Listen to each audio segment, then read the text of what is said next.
Okay, hi.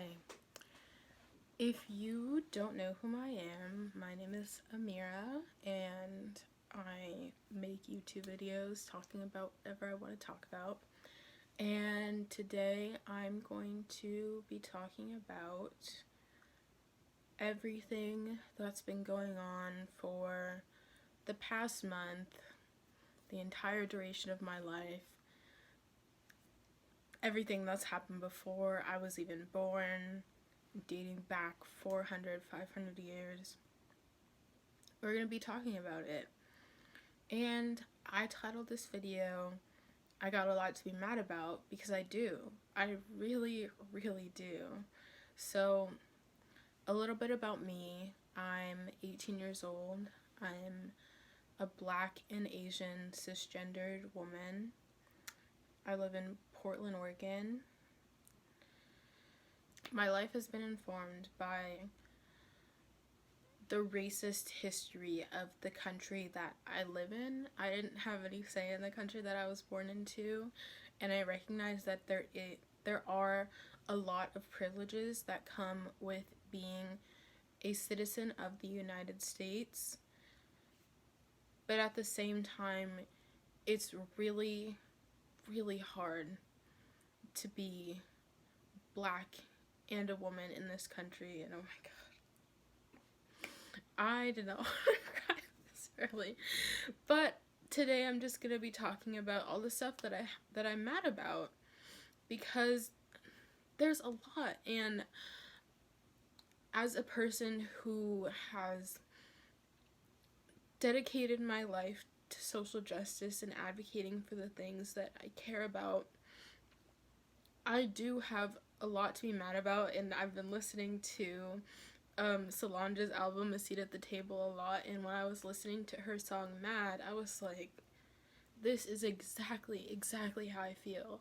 So this video might be a little bit all over the place. I do have my iPad where I wrote out notes about stuff that I want to talk about, but I can't be perfect and eloquent when it comes to stuff like this. I just need to say what I need to say, because I can't just sit back and not say anything. That's just not who I am. So the first thing that I want to talk about is the history of racism in Oregon. Oregon being where I live. There are a lot of great things about living in Oregon, but as a Black person, it's really hard. It's really, really hard. This state was founded as a whites-only state. It was known as white man's heaven, basically. It's where white people fled after and during the Civil War because they wanted to get away from Black people. It was literally written in the state's constitution that Native American people who were already here, Black people and Asians, were not allowed to live in the state. If they did, they had to pay fines. And if you were a Black person who lived in the state, every year you had to be whipped. So obviously that deterred a lot of Black people and people of color from ever wanting to live in this state, because this was a state where you could be openly racist and proud.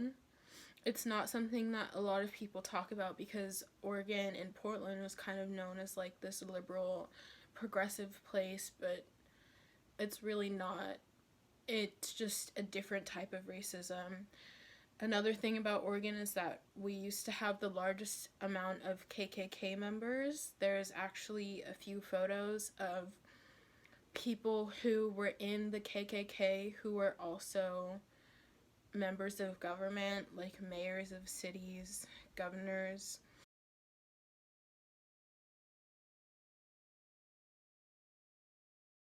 And we also have something called sundown towns, where after sundown it was okay for Black people to be killed, and those legacies live on today. And it's so hard to go about life knowing that where you live was never meant for you, was in fact meant to turn you away. It was created to literally kill you. They wanted an excuse to hurt Black people. And that is informed into my experience today. And I know this is not a unique experience. This is why the police are killing Black people in every part of this country. And it breaks my heart. So I understand why what is happening right now is happening. And that's why I felt the need to make this video, to say something, because I felt like just posting things on Instagram wasn't enough. I felt like I needed to share my specific experience on this and make my voice heard. Next thing that I want to talk about is my experiences with the police. So I feel like I have a pretty unique experience with the police, considering that the Portland Police Bureau helped me go to my high school. My scholarship to my high school was actually from the Z-Man Foundation, which is run by Portland Police. The man who the scholarship is named after was a police officer, and one of the most prominent mentors in my life is a retired police officer. And so while I have had many positive experiences with the police, I can't let that invalidate the time and time again examples of how the police they're not here to protect us. They're not here to protect Black people. Something else that I want to talk about is that while I am Black, I'm also light-skinned, and that also informs my experiences with the police and racism. And it's something that I have to recognize, is that my experiences is only my own. I cannot speak for dark-skinned Black people. I'm not going to speak over them, because those are their experiences and these are mine, and I'm not going to invalidate them. The police were never for us. They were always for white people. The police developed from slave catchers. Their goal, their intention has always been to protect white people from Black people, because this racist narrative that all Black people are criminals informs the way that police treat Black people to this day. So it frustrates me so much when people say, oh, well, the police are just doing their job. They try to rationalize why Black people are getting killed, saying, oh, well, he resisted arrest, well, he did this, this, and this. No one deserves to die because of the color of their skin. And what's so frustrating is when Black people are trying so hard to speak up about what is happening to us, and the first thing that mainly white and non-Black people do is they try to rationalize why we're being killed. You're not helping. You're not helping by saying, oh, well, maybe he shouldn't have done this and this. There's nothing that we can do right to prevent us from being killed. Like Breonna Taylor was literally sitting in her home. She wasn't doing anything wrong. And the police invaded her home. They had the wrong house and they killed her. No questions asked. Would that ever happen to a white person? Ever. Same with Botham John. I want to make sure I'm saying his name correctly. This woman, this police officer, went into the wrong apartment and shot him to death. Would she do that to a white person? And it's just so frustrating that we have to constantly go through this, and I'm so tired. I'm so mad. I'm so angry. I'm so enraged that this keeps happening. And it's like we've tried everything. We've tried peaceful protests. We've tried activism and getting involved with policy work. We've tried, having Black people become police officers. We've tried everything and it's not working. And I'm just really frustrated. I'm really, really frustrated because it feels like no matter what we do, we will never, ever be considered to be human beings. I feel like a second-class citizen in my own country.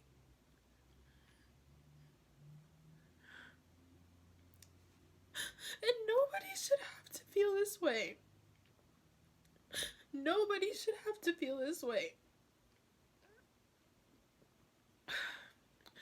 Tamir Rice and I were the same age when he was shot and killed for playing with a toy gun.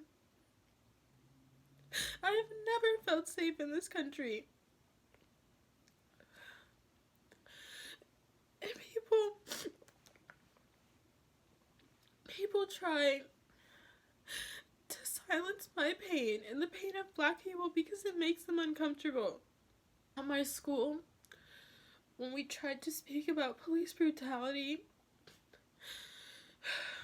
and how Black people are literally being murdered, they said maybe we shouldn't talk about that. Maybe we should ease into it because it makes people uncomfortable. How do you think we feel? We're not just uncomfortable. We're not just uncomfortable. We don't feel safe. Black people are dying because of this racist narrative that Black people are inherently dangerous,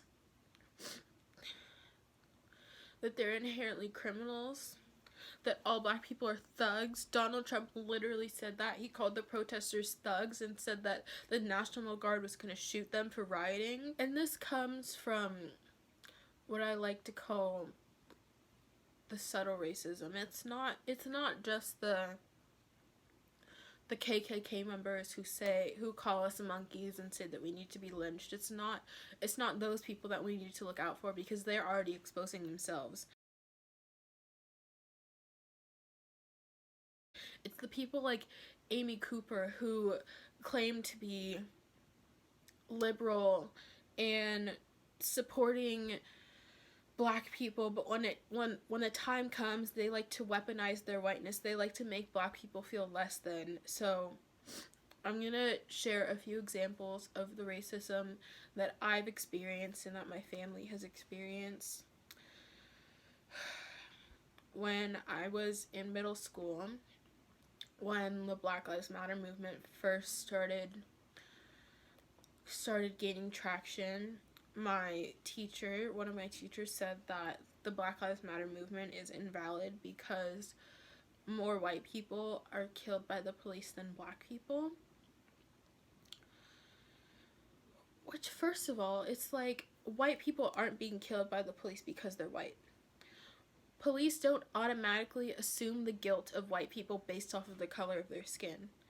And also, Black people have like the highest incarceration rate. They make up around like 50 or 40% of the US's prison population, yet they make up 13% of this population, and you're gonna tell me that the Black Lives Matter movement is invalid? My dad works in downtown Portland, and in a lot of those buildings you need to have like security clearance to get into those buildings, and he was walking back into the building with his white colleagues with his uniform badge on in business clothes with his white colleagues who are dressed the exact same as him, and the security guard of that building, who is white, tells my dad, "Oh, I'm sorry, sir, we don't allow homeless people in here. You're gonna have to leave." Like, are you kidding me? Are you kidding me? I'm so sick of this. I'm so sick of this. And, you know, thankfully, my dad put him in his place, obviously, and that man was transferred to another building, but he should have been fired, honestly. Another example is when my mom first moved to Portland, she bought our house in what was a predominantly black neighborhood when she moved here. She moved here specifically because there were black people in this neighborhood. But what she didn't know is that banks wouldn't give loans to black people. So most of the people that lived there were renters, and when gentrification started happening, they were forced out. And so by the time I was a toddler, our neighborhood was majority white, and my parents were remodeling our house, and our neighbors or people in the neighborhood would assume that my parents were the help, that they were servants of the people who lived in the house who they thought were white. And so they'd be like, oh, do you know when the owners of the house are coming back? Oh, are they selling the house? Stuff like that, assuming that my black parents didn't own that house in that neighborhood because they were black. It's stuff like that that leads to white people calling the police on black people because they assume things about them based on their race, and it's so frustrating, and I don't know what to do about it except speak up and talk about it and hope that whoever is listening actually is hearing what I'm saying. I want to conclude this video with a message to black people first, then white people and non-black people. So to black people, during this time, I want you to know that your safety is of the utmost importance. You have to stay safe, and you have to know how to defend yourself, and you need to know your rights. Yesterday, I went to a peaceful vigil in memory of George Floyd.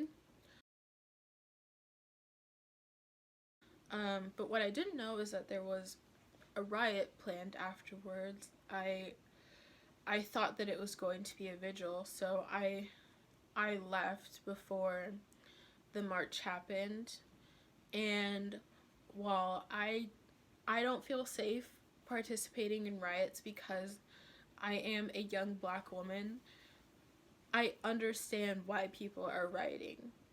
Because we've tried everything else. We've tried literally everything, and we still aren't being heard. So this is literally the last resort. So don't let people call you savages. Don't let people call you stupid because you're trying to make your voice heard.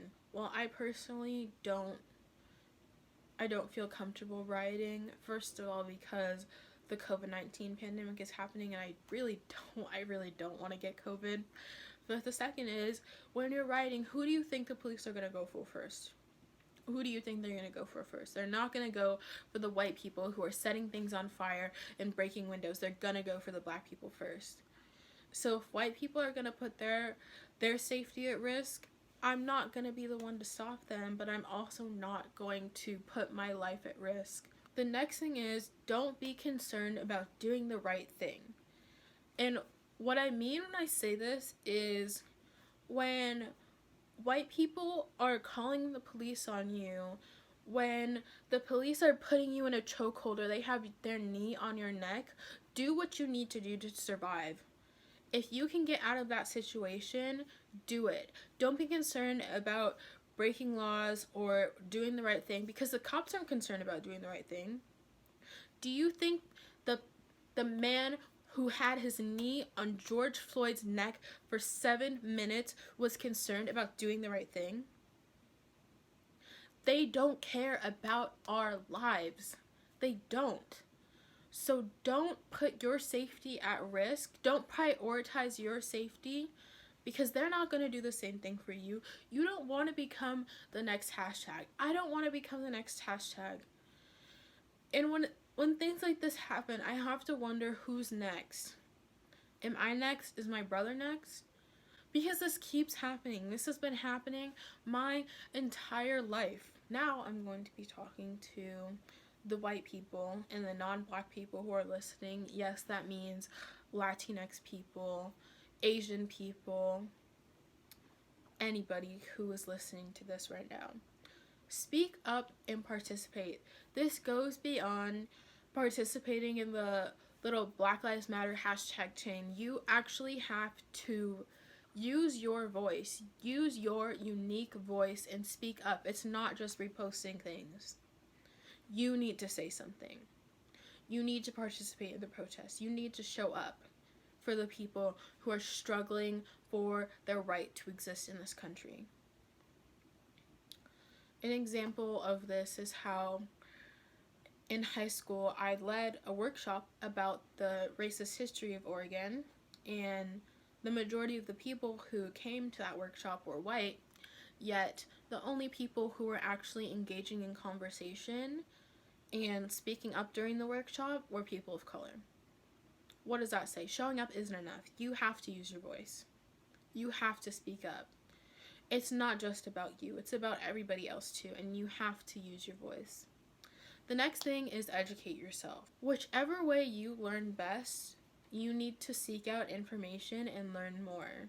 For me, that's through reading. A few books that I'm reading right now are Stamped by Ibram X. Kendi and Jason Reynolds, Eloquent Rage by Brittany Cooper, and The New Jim Crow by Michelle Alexander. There are a lot of really great books.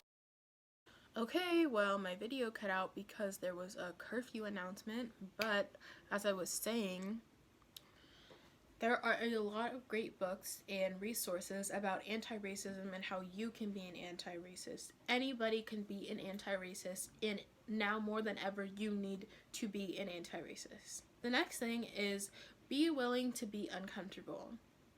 If you're comfortable during this time, you're not doing it right. You're not. You have to be willing to get uncomfortable. There's no progress when you are if you are completely comfortable during everything that's happening right now, you're a part of the problem, and you need to recognize that. The next thing is open your purse. Open your purse. I see it right there. Open your purse. You need to donate. You need to put your money where your mouth is. You need to stop the performative activism. It's not enough to just be posting things online to do hashtag Black Lives Matter, but if you're not actually putting your money where your mouth is and supporting the movement and actually getting involved, you're not doing anything. The next thing is check the racism that you see. I know that this can be especially hard for white people at conversations like Thanksgiving, where you have to see your racist family members and listen to them go off about whatever, but you need to check them.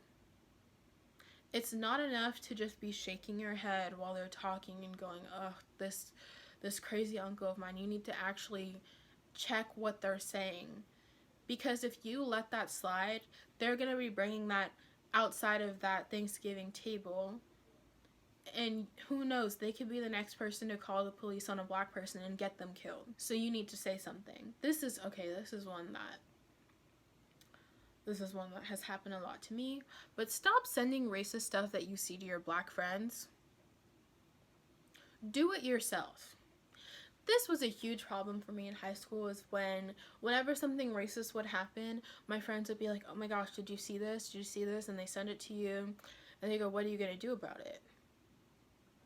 As if it's always my responsibility as a black person to fight every racist thing that I see. If you see it, you do something about it.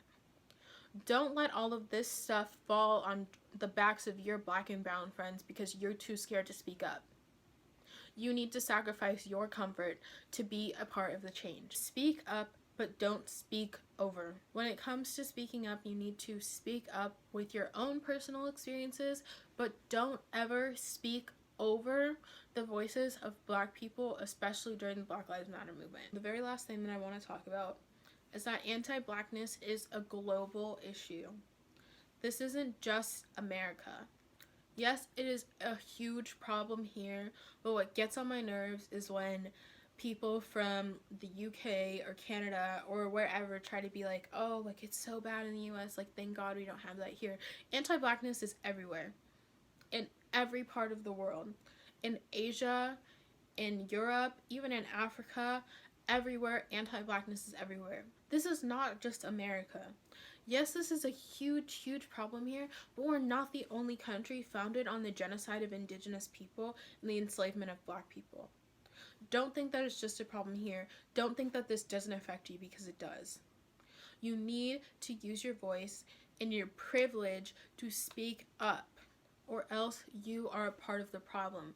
Silence is the biggest issue in all of this, is that there's so many people who have the power to say something that choose not to.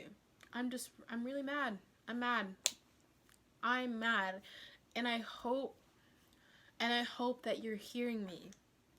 I hope that you're not gonna write me off as another angry black girl, label me as angry black girl, because so many people have done that to me. That's the reason why I'm mad. No matter what I do, I'm labeled as angry because I'm a black and a woman. It's tired. I'm tired. I'm exhausted. I'm mad. I don't know what else to do. Alright, well, that's gonna conclude this video. That's all that I had to say. It feels really good to get this off my chest and be able to speak about this, because it's something that I really care about, and I know that this might not have been said in the most concise and pretty way, but this is how I feel, and I hope that you hear me and that you receive what I'm saying. So, thank you for watching. Bye.